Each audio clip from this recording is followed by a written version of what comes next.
So wow. I'm just taking and doing this truck in stages. I'm picking a project and just doing that until that project's complete. Because I don't want to blow the whole truck apart. Right. In case I want to drive it up the street or something. Right. Because it is tagged, it is insured, it's a drivable unit. Yep, not blinking. Okay. What's that mean?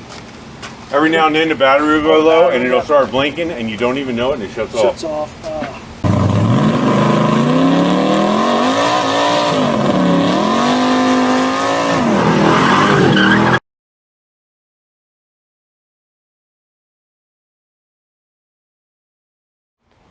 Motorheads, how you guys doing? So here's this long video I was telling you about. I came down here to a little beach area. They call it the beach area in Delaware. So I came down here. I met Ed on TikTok. We then met in person at the Ocean City Car Show this spring, and we clicked it off, man. He's true Motorhead. You know, we got along great. So I wanted to come down and see his collection. This is Ed Pretko. What it is? What's happening? He's got a killer TikTok channel. Are you on YouTube too? Yeah, I'm on YouTube as the Delaware Ranch. Okay. Might change that, but it's been the Delaware Ranch for a couple of years, so that's probably very cool. best to find. Very cool. This man's got a hell of a collection of tow trucks and trucks, just trucks in general, old trucks. I love it. I love coming out and seeing these guys' collections. The ones that'll share it with us. Man, wait till you see. You're going to see the B-roll as me and him sit here and talk. What's your favorite truck? Yeah, they're all your favorite when you get them all. Yes, they are. I'd have to say probably the 52 Ford pickup. Is that a tow truck or just a pickup? Just a pickup. I mean, I like them all. I mean, yeah, they're all fun to drive, fun to tinker with, work on. Is there one you want and haven't been able to find yet? One that tickles the fancy? There's always one or two, you know.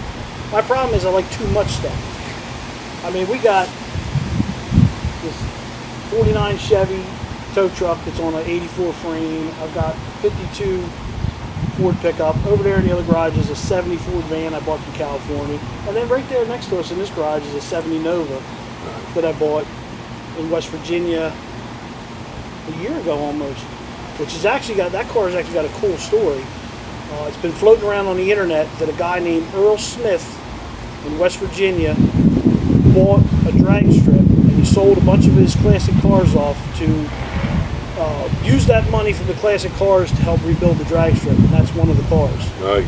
So he's got the drag strip. I believe it's up and running now. It's called Southside Drags in West Virginia. Very cool. So that's kind of cool. That car's got a little cool history to it now. It's a project. It's a roller. So I'm gonna want to see that. Yeah, we can walk in there and look at that. And I got a real big into these 92 to 96 Ford pickups. I've always had a soft spot for these trucks. I drive this 96 F-150 red and white one every single day. It's a daily. Meanwhile, there's a brand new truck sitting over there in the driveway. I got a 92 Night flare side in the garage. That truck's lowered. The axles and rotors all been re-drilled, so now it's got a 5-on-4 bolt circle. It's a 505 speed truck. And the Night package was before Ford built the Lightning. Yeah, I've seen the Night package. Yeah, Night basically is just a sticker package. It doesn't have any chrome. It's got a purpley blue stripe down the side. It says Night on the dash and Night on the tail. That's pretty much it. But it's a cool truck because a lot of them are just gone now. Right. So I got that. So I have a little bit of variety of everything. Right.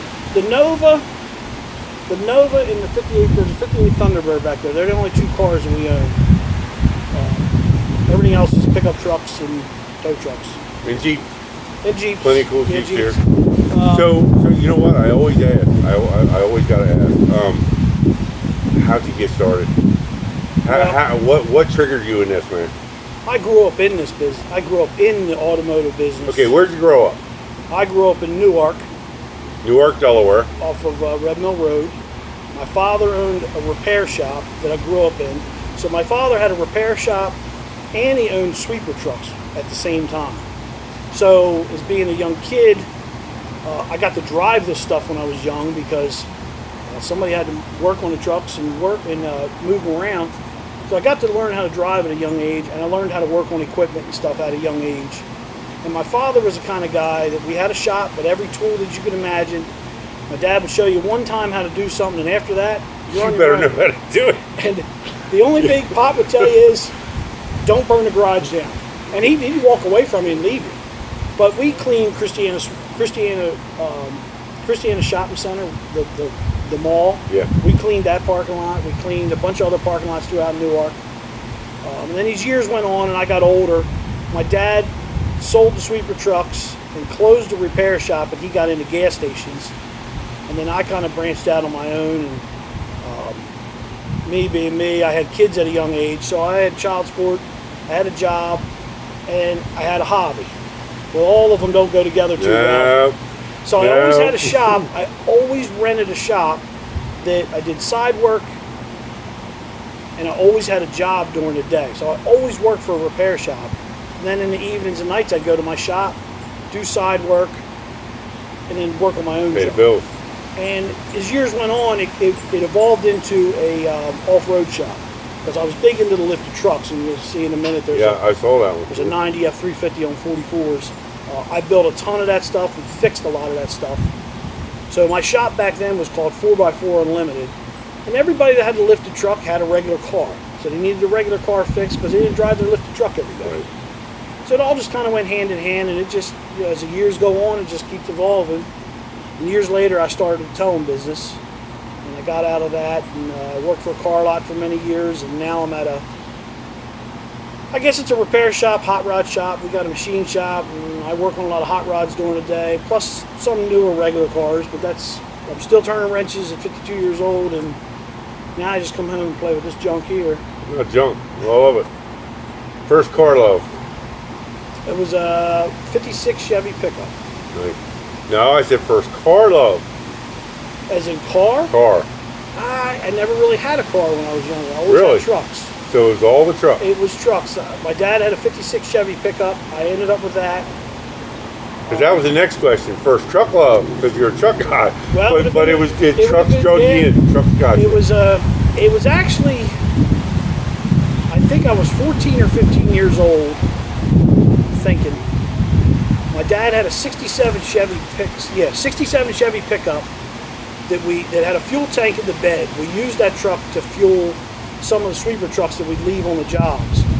The motor blew up. My father bought a 64 Chevy pickup. And it was a summer. I was obviously off for school, and Dad said, if you take the motor out of the 64 and put it in the 67, you can have the 64 pickup. And that was the first project vehicle I had. Challenge on. And I had that truck until I was probably in my 20s, and I eventually sold it. But I had that truck, and I drove a 69 Chevy pickup, and I actually got some pictures on the wall of the truck I drove in high school. I had We'll get them. 69 Chevy pickup that had a 68 front clip on it, and I had a 70 Datsun pickup. They were the two I drove in high school. And then after that, it just snowballed. I got into the lifted truck things, and the first real big project I built on my own was I had an 84 Toyota that I put a small block Chevy in by myself. Did that at my dad's gas station. And it just went from there on. I mean, the projects are just... Dude, in the 80s, the craze for four-wheel drive, I had a Jeep, and it was little 70s that the craze went for four-wheel drives and go running down the power lines and jumping mud and hills and climbing and County stuff. with the mud hog. Yeah, it went crazy. It died off. The four-wheel drive thing kind of died off in the mid-2000s. It took a curve. It wasn't the same. And that's about when I got out of my shop. I had my shop for 12 years. I got out of it, and I moved from Newark down to Townsend. And that's when I started my towing business. Kind of got away from the four-wheel drive stuff, and I kind of got more into the rat ride and just put them together and make them drive scene. So it was all about just making them run, making them drive. Don't care about paint. And then as years went on, I grew up around these old tow trucks. I used to operate these things when I was a teenager. I bought my first tow truck when I was 19. It was a 75 F350 with a Holmes 440.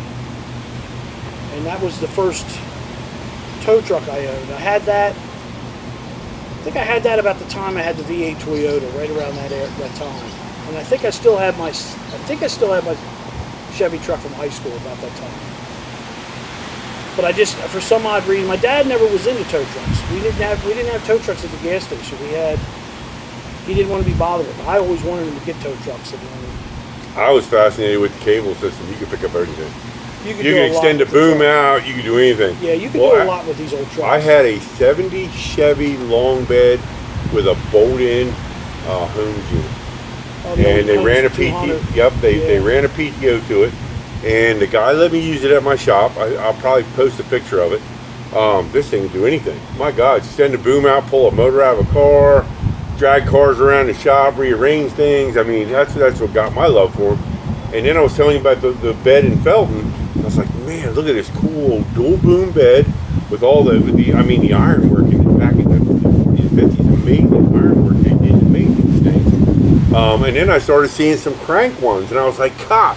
So I kind of like, these are cool. I mean, they were made for function, but they're cool machinery. You're just not going to see again. Yeah, you know, and I don't know why I kind of got into these things. I mean, the funny thing with this Chevy tow truck is it was for sale about 3 or 4 years ago over in Jersey, and I just didn't have the money at the time to buy it. And a guy I know up in Philly, he bought it, and I thought he was going to keep it because he calls his shop the No Car Kill Shop. I've seen that. He's got a nice shop going. Yeah, I've seen him. Brian does a lot of cool stuff, and I thought he was going to keep it for his shop, but then he had it up for sale, so we went out and seen him because I know him, and I bought the truck. The truck needs a lot of work. Don't get me wrong; it needs a lot of work, but I wanted it the first time I saw it, and I was like, I'm buying it this time. I got the money, and I'm buying it. It was faded to you, bro. But she needs a lot of work. I mean, we're going to put a bed on the truck. We're going to fix all the cab. The way they have the cab mounted, the frame isn't right. We're going to fix all that stuff. But I mean, at the end of the day, it is a running and driving truck. I've got a tag now. I mean, they can jump in and drive down the road. But I just grew up around these things. I mean, they were just cool trucks. It was part of our life. It was part of our life. We saw them. I mean, they were work when we were doing it, but now you see it as art. You're never going to see another tow. Now they got these automatic boom trucks. Yeah, you're not going to see. You're not going to see this stuff again. I was, like I said, I bought a truck when I was 19. I got hooked up with a guy, and we did private property towing. We did like apartments, abandoned cars, and stuff. And you got to remember, I mean, back when I grew up, you know, I'm 52 now, so these trucks were on the road everywhere. Everybody was using these trucks. Yep. So we towed a lot of cars, and me and my buddy, we had it down to a science. We could get in and out so fast with a sling truck, people couldn't believe it. Because he would drive one of Charlie's trucks, and I used my own truck. So what we would do is, I would drive my truck, he would sit on the bed, and I'd have the PTO out, he would be running the sling down, and I'm backing up, and he's hooking the chains up, and as the truck is leaving, he's raising it up, and we're going. And then we'd switch, I'd sit on the back of his truck, and we do the same. Using them big old steel hooks. Yeah. We could snatch a car so fast out of a parking lot. It was amazing. Dude, I still use them hooks. Yeah, what an incredible hook. I use them on a rollback all the time still. So I'm gonna do it again. Favorite truck on the property? You gotta have one. Favorite truck on the property? We love them all. I get it, man. We love them all. It's gotta be the 52 Ford. Okay. It's gotta be. All right. And we can walk over and take a look at it. Let's walk over and look at it. Bring that camera with you, man. That is actually, that is Army duck coat paint. No shit. It's a flat Army duck paint that I bought from Eastern Marine. Let's walk up front here where we can look and talk at it. I didn't bring that camera up front here. Boy, you don't see many of them Jeeps anymore. I found one of them right there in town too. I had it on the back road. Yeah, it's a parts truck with that one in there, and then I got the 58 bird. Yeah, that's a nice looking bird. That ain't bad at all. Yeah, it's a someday project. I'm a great project starter. Okay. Was that a good shot right there? Does that work okay? All right. So he brought this one to Ocean City. Look at the grill on that thing, guys. He drove it down Ocean City. Got a 289 in it? 302 with a 302? FMX 3-speed trans, 9-inch rear with a 275 gear. Nice. So it's a cruiser. You get in and drive it. Yep. But it's, you know, I tell people, I bought this truck 10 years ago. I paid $650 for this truck. It was the cab has never left the frame. The front clips never left the frame. I had the bed off and the running boards off. And I did some work to it 10 years ago, and it's been this way ever since. Nice. And it's a flat tan that I bought from Eastern Marine, and that's what's on this truck. It's been on there 10 years. Right. Now this truck these fenders do have they're actually two-piece, upper and lower. Right. But when I bought it, it had these patches pop riveted on. When I got them all off, there was some rust in there. So I cut the rust out, made a patch, and I just welded the seam shut, made them one piece. And I fixed the bottoms of the fenders. I like what you did right here. Yeah, and that's out of a. When you walk by with the camera, you got to check this out. That's cut out of a 390 valve cover. 390 valve cover. Yeah. Okay. So it's the script that says powered by Ford. It was cut out of a valve cover and put in this valance pan. Nice. And then we just got a little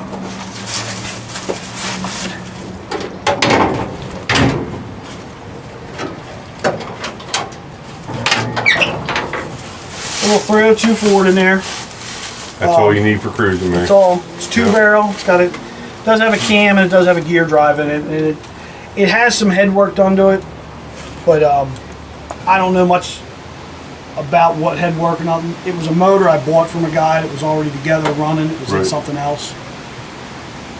And I'd heard the motor run, and the motor ran really good. And the motor I had in here, it broke a piston or something because it just developed this blow by out of nowhere. So we're running fine. Ring gland or something broke. Yeah, something broke because we were coming back from the beach one year, and it was blowing oil out of the valve cover so bad that it was smoking on the highway because it was blowing on the exhaust. So I had bought this motor the motor that's in here now I bought years earlier and was going to put in that 66 Ford that's out front. But I ended up putting 460 in that truck. So this motor was just sitting on the engine stand. I went, well, it's going in here, and it's been in here ever since. So it runs good. It's like I said, it's got a cast iron 2-barrel intake on it. It's got manifolds on it. It sounds good. It's got a nice choppy cam in it. It's got gear drive in it, but I can't remember.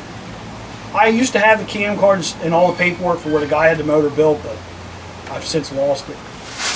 Now these are emblem holes, right? Yeah, Ford. so it says Ford across here, and then it's supposed to have a V8 emblem on here. Why such a big emblem hole? They got these great big castle nuts that go on the back. Oh, okay. I don't know why they did that. I've seen it on a couple of them out here, and I'm like, damn, Mopar's little teeny hole, it slides in. I have all the original lettering, but they're just like a pot metal with this. Yeah, they pit up bad. Really they look ugly. And my girlfriend did buy me a V8 emblem, but she bought the small one, so it doesn't fit this one. But we're going to change a hood on this truck. I've got another hood for this truck because this hood's actually got some. It's been patched up a couple times in the corner. And I bought a really nice 49 hood. So 49 hood's a little different. The latch is a little different, and this and the holes are a little different. Okay. But only diehard Ford guys would know that it's a different hood. But dude, I don't really think it matters today. I mean, there are guys out there that are, oh man, you put a Chevy motor in here and blah blah. Today it's about cruising, enjoying your ride, and whatever you got. Well, that Thunderbird right there, it's supposed to have a 352 in it. It's got a 302 in it. I put the 302 in it because. How do you know the difference with those? Well, 352 is a big motor. Oh, okay. So it's got a small one in it. So the physical size of them is different. I'm not a major Ford guy. So. And a lot of guys were like, oh, I can't believe you put a 302 in that big car. Well, they put 302s in Galaxies and station wagons all the time. It's fine. I didn't put the FE motor back in because the FE motors run good. There's nothing wrong with them, but they're just horrible on gas. Yep. So I put the small block in it with the hopes of maybe it won't be a pig when you drive it as far as fuel. But I got automatic trans in it. I still got to make a cross member for it, but I kind of want to put a 5-speed in the car. Yeah. So I kind of stopped working on it because I really wanted to make it something different. Put a Tremco or something in it. I've got a 5-speed out of a Mustang, and I was like, this thing would be cool if it was a stick. Because they did make a Thunderbird that was a stick, but finding one is really rare. Right. But I thought, how cool would this be? It's a stick, 5.0 with a 5-speed in this car. So I kind of left. But plus I moved, so I hadn't touched that car since I moved. We moved down here a year ago and pushed it out of the garage and put it in that carport. That's where it's been sitting. It's a shame because I've done all the brakes on it. It's got a new fuel tank in it. The motor's fresh. It's sitting in the car. You'll get back to it one day. Yeah, I'll get around to it. I will. It's just. So I want to see the one car you have on this property. What's that? This Nova. Oh, let's go take a look at it. Yep. Let's go take a look at. Yeah, we bought this thing down. He's got one